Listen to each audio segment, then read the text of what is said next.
Hai, aku mau lanjut lagi baca buku Harry Potter dan Piala Api. Udah di chapter 21, kita langsung mulai aja. Chapter 21, Gerakan Pembebasan Peri Rumah. Ini gak ada di film, jadi sayang banget kalau dilewatin chapter ini ya. Oke. Harry, Ron, dan Hermione ke kandang burung hantu malam itu untuk menemui Pigwidgeon agar Harry bisa mengirim kabar kepada Sirius bahwa dia telah berhasil melewati naga tanpa cedera. Dalam perjalanan, Harry memberitahu Ron segala sesuatu tentang Karkaroff yang telah diceritakan Sirius kepadanya. Meskipun awalnya Ron kaget sekali mendengar Karkaroff dulunya pelahap maut, pada waktu mereka tiba di kandang burung hantu, dia mengatakan bahwa seharusnya mereka sudah mencurigainya sejak awal. "Klop kan?" katanya. "Ingat apa yang dikatakan Malfoy di kereta tentang ayahnya yang berteman dengan Karkaroff, kepala sekolah Durmstrang. Sekarang kita tahu di mana mereka berdua saling kenal. Mereka mungkin berbaris bersama memakai topeng waktu Piala Dunia itu. Tapi ku beritahu kau satu hal, Harry, kalau Karkaroff yang memasukkan namamu dalam piala, dia pasti merasa tolol sekali sekarang kan? Dia tidak berhasil kan? Kau cuma luka tergores. Sini, biar aku saja." Pigwidgeon kelewat bersemangat ketika tahu akan disuruh mengantar surat, sehingga dia berterbangan mengitari kepala Harry sambil tak hentinya beruhu-uhu. Ron menangkap Pigwidgeon dan memeganginya erat-erat sementara Harry mengikatkan surat ke kakinya. "Tak mungkin tugas-tugas berikutnya seberbahaya tadi." "Pasti tidak," kata Ron ketika dia membawa Pigwidgeon ke jendela. "Tahu tidak, kurasa kau bisa memenangkan turnamen ini, Harry. Aku serius." Harry tahu bahwa Ron berkata begitu hanya untuk menebus sikapnya yang selama beberapa minggu belakangan ini, tetapi dia tetap menghargainya.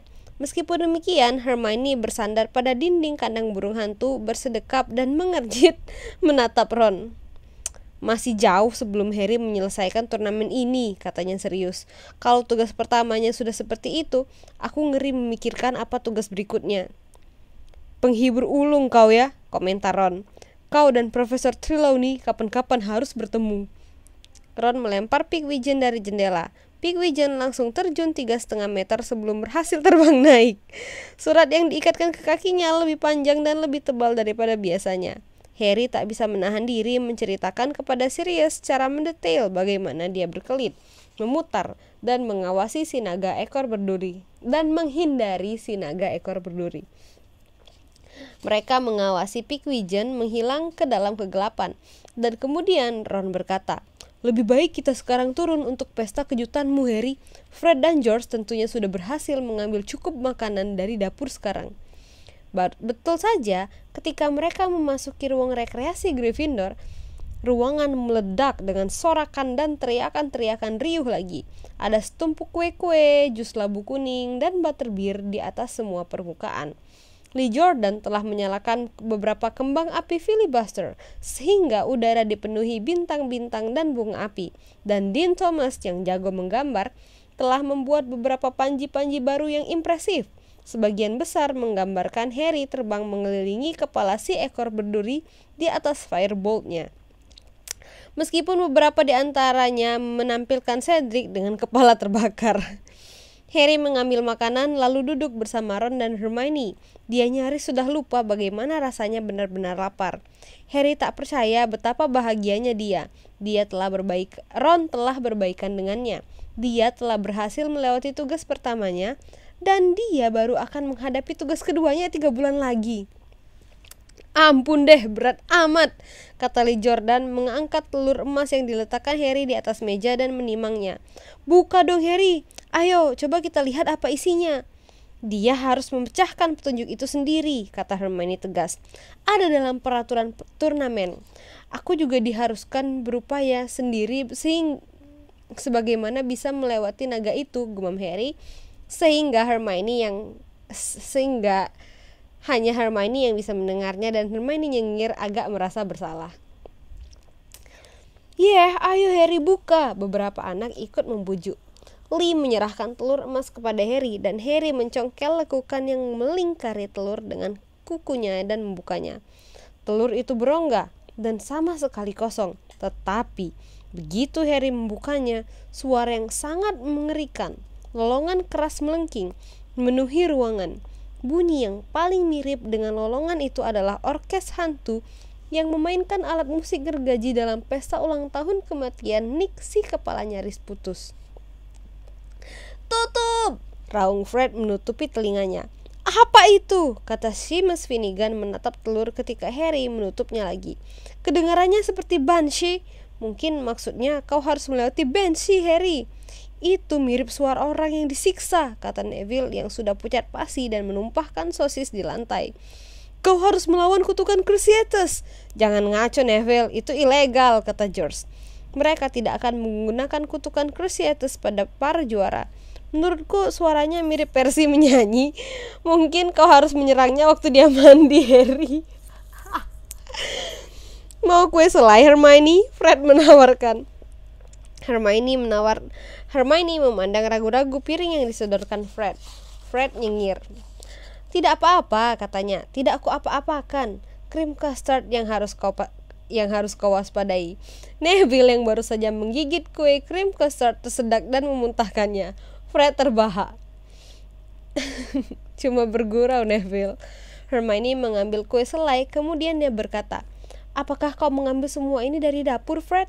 "Yep," kata Fred nyengir kepadanya. Dia lalu berkata melengking menirukan peri rumah, "Apa saja bisa kami ambilkan untukmu, Sir? Apa saja." "Mereka sangat membantu. Akan mengambilkan daging banteng panggang kalau aku bilang aku gampang marah." "Bagaimana kau bisa masuk ke dapur?" tanya Hermione polos dengan suara biasa saja. "Gampang," kata Fred. "Ada pintu tersembunyi di balik lukisan semangkuk buah-buahan. Gelitik saja piringnya sampai dia terkikik dan..." Fred berhenti dan memandang Hermione dengan curiga. "Memangnya kenapa?" "Tidak apa-apa," kata Hermione buru-buru. "Mau coba-coba membujuk peri rumah supaya mogok ya?" kata Fred. "Mau membagikan selebaran dan menghasut mereka agar mereka melakukan pemberontakan?" Beberapa anak terkekeh. Hermione diam saja. "Jangan mengganggu dan memberitahu mereka bahwa mereka harus mendapat pakaian dan gaji," Fred memperingatkan. "Nanti mereka lupa masak." Tepat saat itu, Neville mengalihkan perhatian mereka dengan berubah menjadi burung kenari besar. "Oh, sorry Neville," Fred berteriak mengatasi gelak tawa. "Aku lupa, krim custard lah yang kami sihir." Tetapi dalam waktu semenit Neville sudah berubah lagi, dan begitu semua bulunya sudah rontok, dia bahkan ikut tertawa. "Krim kenari!" Fred berteriak kepada anak-anak yang heboh. "Hasil penemuanku dan George. 7 sikel 1. Murah nih." Sudah hampir pukul 1 dini hari ketika Harry akhirnya naik ke kamarnya bersama Ron, Neville, Seamus, dan Dean. Sebelum menutup kelambunya, Harry meletakkan model naga ekor berduri Hungaria yang kecil mungil di meja sebelah tempat tidurnya. Miniatur naga itu menguap, bergulung, dan menutup mata. "Betul," pikir Harry, seraya menarik kelambunya. Hagrid benar. Naga sebetulnya oke. Awal bulan Desember membawa angin dan hujan bersalju ke Hogwarts. Meskipun kastil selalu berangin di musim dingin, Harry bersyukur kastil punya perapian dan bertembok tebal. Setiap kali dia melewati kapal Durmstrang di danau, kapal itu terempas-empas diterpa angin. Layarnya yang hitam menggelembung di latar belakangi langit yang gelap. Harry menduga karavan Beauxbaton pastilah amat dingin juga. Hagrid dia perhatikan rajin memberi minum kuda-kuda Madame Maxim dengan minuman kegemaran mereka, whisky gandum. Uap yang menguar dari palungannya di sudut lapangan cukup untuk membuat seluruh murid kelas pemeliharaan satwa gaib pusing. Ini membuat keadaan tambah runyam, karena mereka masih merawat Squirt yang mengerikan dan perlu pikiran cerdik untuk melakukannya. "Aku tak yakin apakah mereka tidur di musim dingin atau tidak," Hagrid memberitahu murid-muridnya yang gemetar kedinginan di kebun labu kuning yang berangin dalam pelajaran berikutnya. "Kupikir kita coba saja lihat apakah mereka mau tidur. Kita taruh saja mereka dalam kotak-kotak ini." Sekarang tinggal ada 10 squirt. Rupanya keinginan mereka untuk saling bunuh belum terpuaskan. Masing-masing panjangnya kini mendekati 2 meter. Kulit mereka yang tebal abu-abu, kaki mereka yang merayap kuat-kuat, ujung-ujung tubuh mereka yang bisa meledak. Sengat dan sungut penghisap mereka menyatu membuat mereka menjadi makhluk paling menjijikkan yang pernah dilihat Harry. Seluruh kelas memandang dengan putus asa kotak-kotak besar yang dikeluarkan Hagrid. Semua kotak itu dilapisi selimut berbulu dan dilengkapi bantal. Kita bujuk mereka agar masuk ke sini, kata Hagrid. Lalu kita tutup kotaknya dan kita lihat apa yang terjadi. Tetapi rupanya squirt-squirt itu tidak tidur di musim dingin dan mereka tidak suka dipaksa masuk dalam kotak berlapis selimut dan berbantal. Tak lama kemudian Hagrid sudah berteriak-teriak, jangan panik, sementara Squirtnya mengamuk di kebun labu dan sekarang penuh tebaran sisa kotak yang masih berasap. Sebagian besar anak-anak dengan Malfoy, Crabbe, dan Goyle di depan telah lari ke pondok Hagrid melalui pintu belakang dan membentengi diri dari dalam. Tetapi Harry, Ron, dan Hermione termasuk mereka yang tinggal di luar berusaha membantu Hagrid. Bersama-sama mereka berhasil mengendalikan 9 squirt, meskipun dengan bayaran banyak luka torehan dan luka bakar.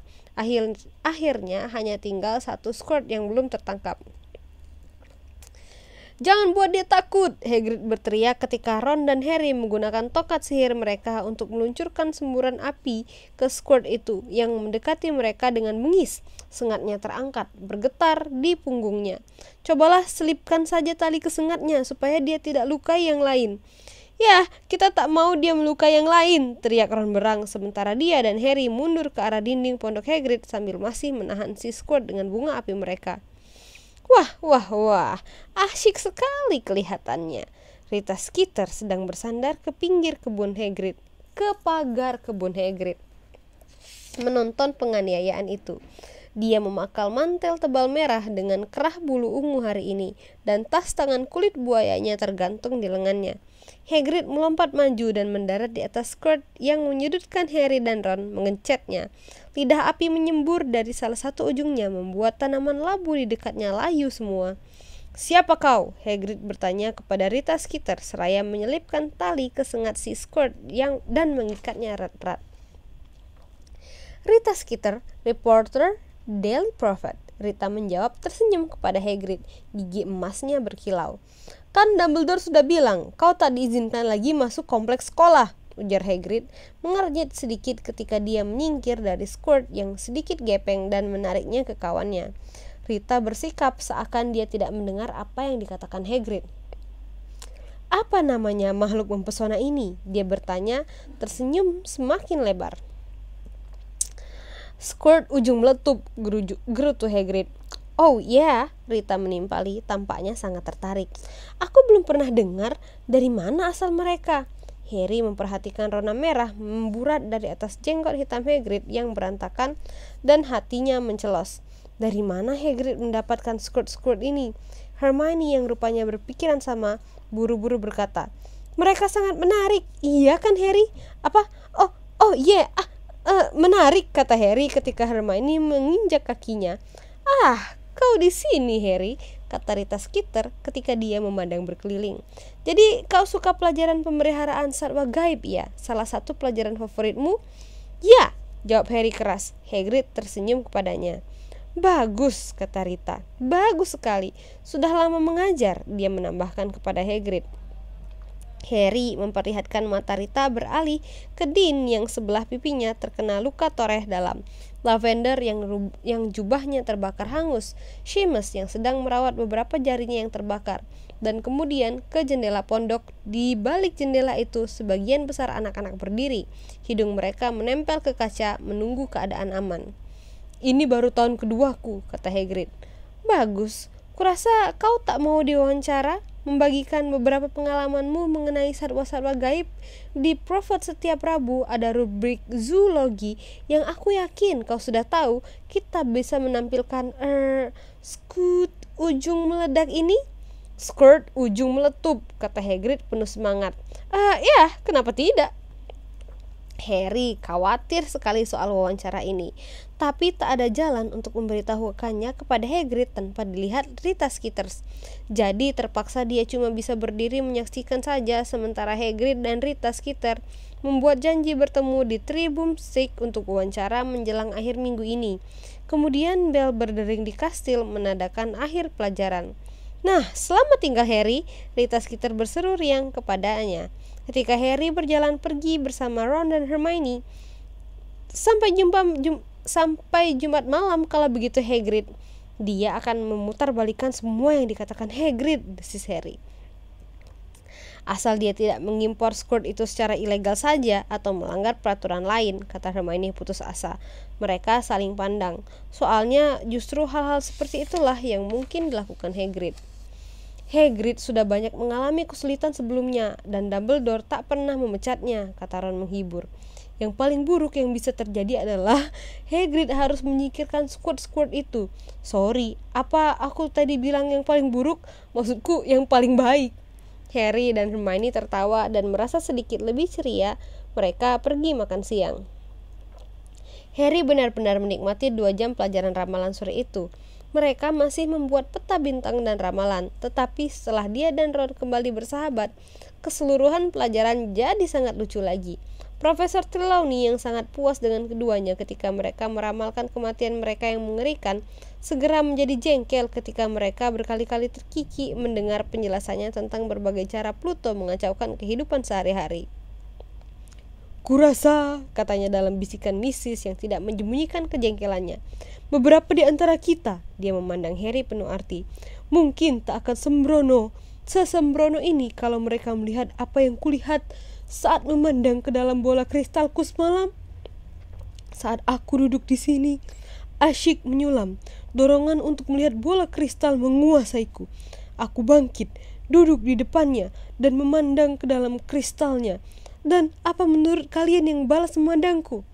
Kelawar tua jelek memakai kacamata super besar," gumam Ron dalam bisikan. Harry susah payah menahan tawa. "Kematian, anak-anak!" Parvati dan Lavender mendekap mulut mereka tampak ngeri.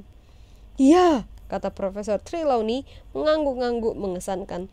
"Kematian datang semakin dekat, melayang, melingkar seperti burung nasar, makin rendah di atas kastil." Dia jelas-jelas menatap Harry yang menguap lebar-lebar tanpa ditutup-tutupi. Akan sedikit lebih impresif kalau dia tidak mengatakannya kira-kira 80 kali sebelumnya, kata Harry ketika akhirnya mereka menghirup udara segar di tangga di bawah ruangan Profesor Trelawney. "Tapi kalau aku mati setiap kali dia meramalkannya, aku akan jadi keajaiban dunia medis." "Kau akan jadi semacam hantu berkonsentrasi tinggi," kata Ron terkekeh ketika mereka berpapasan dengan Baron berdarah yang menuju arah berlawanan. Matanya yang lebar menatap bengis. "Paling tidak kita tidak diberi PR. Kuharap Hermione dapat banyak PR dari Profesor Vector. Aku senang kita menganggur sementara dia." Tetapi Hermione tidak ikut makan malam, juga tak ada di perpustakaan ketika mereka mencari di sana sesudahnya. Satu-satunya yang ada di perpustakaan adalah Victor Krum. Ron mondar-mandir di balik rak-rak buku selama beberapa waktu mengawasi Krum, berdebat dalam bisikan dengan Harry soal apakah dia sebaiknya minta tanda tangannya. Tapi kemudian Ron menyadari bahwa 6 atau 7 cewek bersembunyi di balik rak berikutnya, mendebatkan hal yang persis sama, dan dia kehilangan antusiasmenya.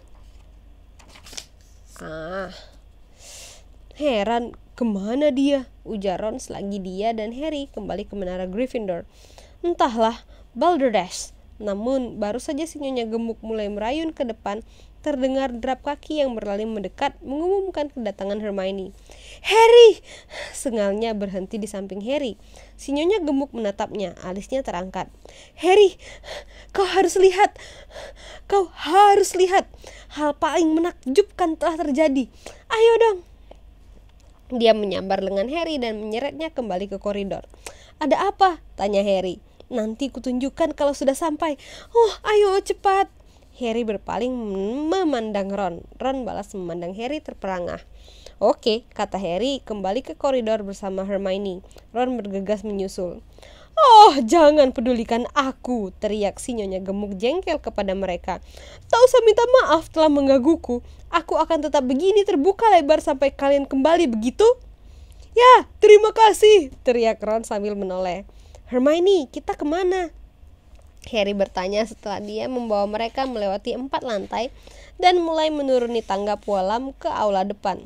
Kau akan lihat sebentar lagi, kata Hermione bersemangat. Dia berbelok ke kiri di kaki tangga dan bergegas menuju pintu yang dilewati Cedric Diggory pada malam piala api memuntahkan namanya dan nama Harry. Harry belum pernah ke sini. Dia dan Ron mengikuti Hermione menuruni anak tangga batu. Tetapi alih-alih berakhir di lorong bawah tanah yang suram seperti tangga yang menuju ruang bawah tanah Snape, mereka tiba di koridor batu yang luas, benderang diterangi deretan obor dan didekorasi dengan lukisan-lukisan ceria yang sebagian besar menampilkan makanan. Oh, tunggu, kata Harry lambat-lambat ketika sudah tiba di tengah koridor. Tunggu sebentar, Hermione. Apa? Hermione berbalik untuk memandangnya, wajahnya penuh gairah. Aku tahu soal apa ini, kata Harry. Ayo, soal apa, tebak? Dia menyenggol Ron dan menunjukkan lukisan tepat di belakang Hermione. Lukisan mangkuk perak besar berisi buah-buahan. Hermione, kata Ron mulai senang. Kau berusaha menggait kami untuk urusan Spew lagi. Tidak, sangkal Hermione buru-buru. Dan namanya bukan Spew, Ron. Oh, sudah diganti ya, kata Ron mengernyit kepadanya. Jadi apa namanya sekarang? Gerakan pembebasan peri rumah? Aku tak mau menyerbu dapur dan menyuruh mereka berhenti bekerja. Aku tak mau. Memangnya siapa yang menyuruhmu? Tukas Hermione tak sabar. Aku tadi kesini untuk berbicara dengan mereka. Dan ternyata, oh, ayo Harry, aku ingin menunjukkannya kepadamu. Dia kembali menyambar lengan Harry, menariknya ke depan lukisan mangkuk buah raksasa, menjulurkan telunjuknya untuk menggelitik buah pir hijau besar. Pir itu mulai menggeliat, terkikik, dan mendadak berubah menjadi pegangan pintu hijau besar. Hermione menyambarnya, membuka pintu, dan mendorong punggung Harry kuat-kuat memaksanya masuk.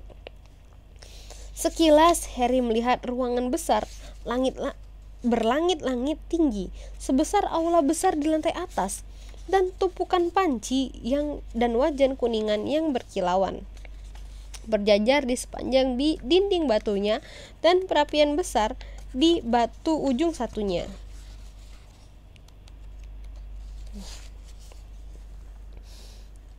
Ketika mendadak saja ada sesuatu yang kecil meluncur ke arahnya dan di tengah ruangan sambil menjerit-jerit, Harry Potter, sir! Harry Potter, sir! Di detik berikutnya dia langsung kehabisan nafas ketika si peri yang memekik-mekik menabrak perutnya keras sekali, memeluknya begitu erat sampai Harry merasa tulang rusuknya mau patah. Dobby? Sengal Harry. Benar, ini Dobby, sir, ini Dobby! Pekik suara dari sekitar pusarnya. Dobby sudah lama berharap ingin ketemu Harry Potter, sir, dan Harry Potter telah datang menemui Dobby. Dobby melepaskannya dan mundur beberapa langkah, tersenyum kepada Harry. Matanya yang hijau besar berbentuk bola tenis merebak dengan air mata kebahagiaan. Dia tampak hampir sama seperti yang diingat Harry.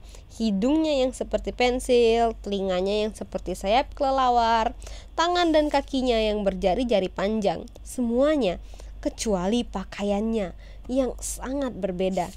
Ketika Dobby masih bekerja kepada keluarga Malfoy, dia selalu memakai sarung bantal butut yang sama. Tetapi sekarang, dia memakai kombinasi pakaian paling ajaib yang pernah dilihat Harry. Lebih ajaib daripada cara berpakaian para penyihir waktu Piala Dunia. Dia memakai tudung teko sebagai topi. Tudung itu disemati beberapa lencana warna-warni cerah.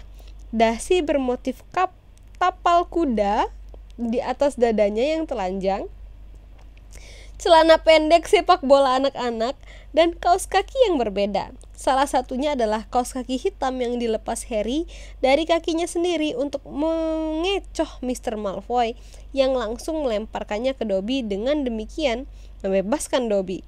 Yang satunya lagi bergaris-garis merah jambu jingga. "Dobby, sedang apa kau di sini?" tanya Harry terheran-heran. "Dobby sekarang bekerja di Hogwarts, Sir," pekik Dobby bersemangat. "Profesor Dumbledore memberi Dobby dan Winky pekerjaan, Sir." "Winky?" tanya Harry. "Dia juga di sini?" "Ya, Sir, ya," kata Dobby. Lalu dia menarik tangan Harry dan menariknya ke dapur, ke antara 4 meja kayu panjang yang ada di sana. Masing-masing meja ini Harry memperhatikan ketika melewatinya. Posisinya persis di bawah keempat meja di aula besar di atasnya. Saat itu meja-meja itu kosong karena makan malam tentu telah usai. Tetapi Harry menduga 1 jam yang lalu meja-meja itu penuh piring makanan yang dikirim ke atas menembus langit-langit ke meja pasangannya di lantai atas. Paling sedikit 100 peri rumah kecil berdiri berkeliling di dapur, tersenyum berseri-seri, mengangguk dan membungkuk memberi hormat ketika Dobby membawa Harry melewati mereka. Mereka semua memakai seragam yang sama, serbet teh bertanda lambang Hogwarts dan diikat seperti serbet Winky, seperti toga. Dobby berhenti di depan perapian batu bata dan menunjuk. "Winky, Sir." Winky duduk di bangku kecil di sebelah perapian. Tak seperti Dobby, dia rupanya tidak tergila-gila pakaian. Dia memakai rok kecil yang rapi dan blus dengan topi biru yang serasi, yang ada lubangnya untuk telinganya yang besar. Meskipun demikian, sementara semua pakaian yang dipakai Dobby bersih dan terpelihara sehingga tampak seperti baru, Winky jelas tidak memperdulikan pakaiannya. Ada noda-noda tetesan sup di blusnya dan roknya berlubang kena api. "Halo Winky," sapa Harry. Bibir Winky bergetar, kemudian dia menangis. Air mata mengucur dari mata besarnya yang berwarna coklat membasahi blusnya, persis seperti yang terjadi waktu Piala Dunia Quidditch. "Wah," celetuk Hermione. Dia dan Ron telah mengikuti Harry dan Dobby sampai ke ujung dapur. "Winky, jangan menangis dong." Tetapi Winky malah menangis semakin keras. Dobby sebaliknya tersenyum kepada Harry. "Apakah Harry Potter mau minum teh?" lengkingnya keras-keras mengatasi sedu-sedan Winky. Ya baiklah," kata Harry. Sekejap saja 6 peri rumah muncul di belakangnya membawa nampan perak besar untuk yang di atasnya berisi teko teh, cangkir-cangkir untuk Harry, Ron, dan Hermione, teko susu, dan sepiring besar biskuit. "Pelayanan yang bagus sekali," kata Ron terkesan. Hermione mengernyit kepadanya, tetapi semua peri rumah itu tampak senang. Mereka membungkuk sangat rendah lalu menyingkir. "Sudah berapa lama kau di sini, Dobby?"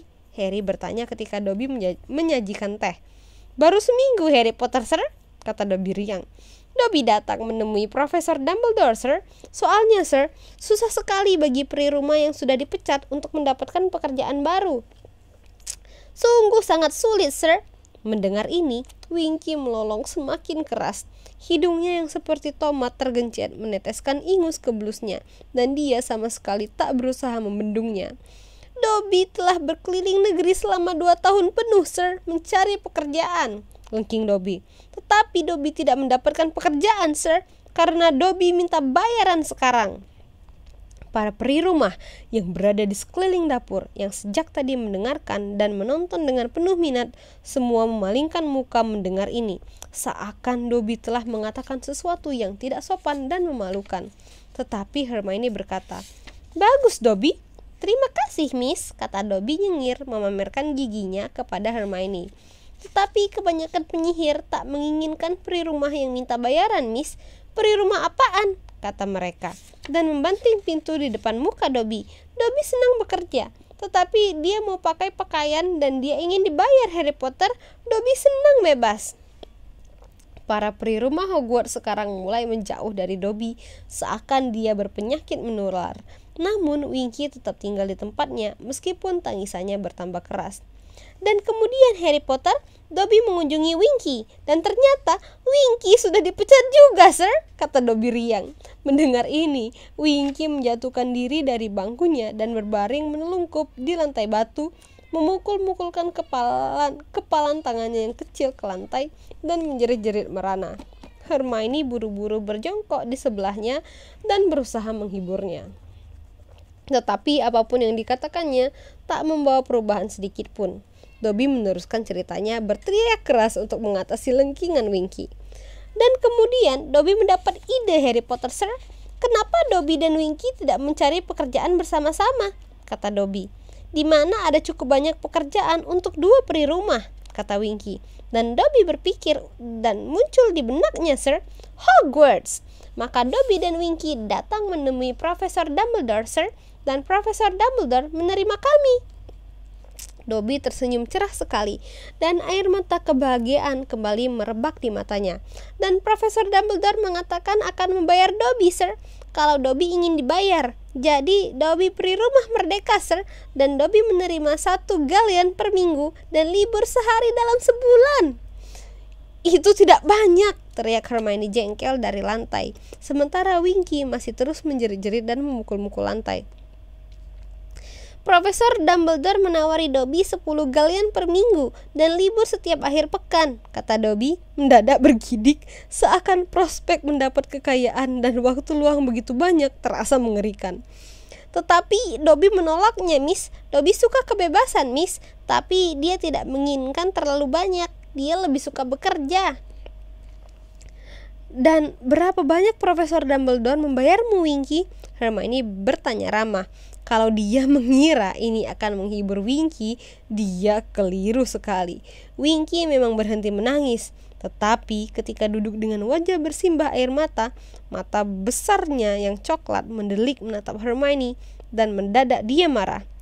Nama Winky memang sudah tercemar, tetapi Winky tidak dibayar, lengkingnya. Winky belum terpuruk sedalam itu. Winky malu sekali dibebaskan. Malu? Tanya Hermione tak mengerti. Tapi Winky, kenapa begitu? Mr. Crouch lah yang seharusnya malu, bukan kau. Kau tidak melakukan kesalahan. Dia kejam sekali padamu. Tetapi mendengar kata-kata Hermione, Winky menutup tangan ke lubang topinya, merebahkan telinganya supaya dia tak lagi mendengar, dan menjerit. Jangan menghina tuan saya, Miss. Anda tak boleh menyalahkan Mr. Crouch. Mr. Crouch penyihir yang baik, Miss. Mr. Crouch benar memecat Winky yang jahat. Winky kesulitan menyesuaikan diri, Harry Potter, dengking Dobby yakin. Winky lupa dia tidak terikat lagi kepada Mr. Crouch. Dia boleh menyuarakan pendapatnya sekarang, tetapi dia tak mau. Apakah peri rumah tidak boleh mengutarakan pendapatnya tentang tuannya? Tanya Harry. Oh, tidak boleh, Sir, tidak boleh, kata Dobby mendadak tampak serius. Itu bagian dari perbudakan peri rumah, Sir. Kami tutup mulut, menyimpan rahasia mereka. Kami menjunjung kehormatan keluarga.